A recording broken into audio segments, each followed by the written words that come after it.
அரசர் நீர், தாவீதின் புகழ் சேர் புதல்வர் நீர், ஆசி பெற்ற அரசே நீர், ஆண்டவர் பெயரால் வருகின்றீர்.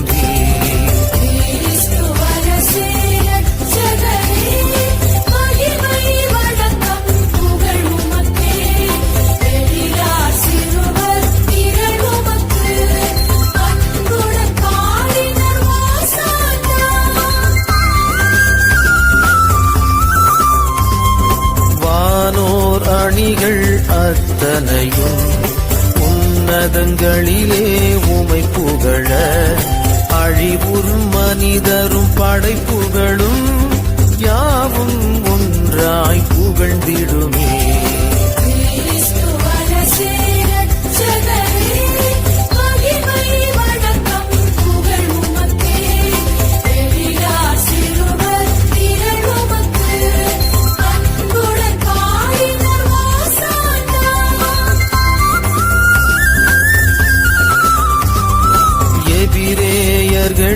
மக்கள் திரள் குருத்துகள் ஏந்தி எதிர்கொண்டார், செபமும் கீதமும் காணிக்கையும் கொண்டு யாம் இதோ வருகின்ற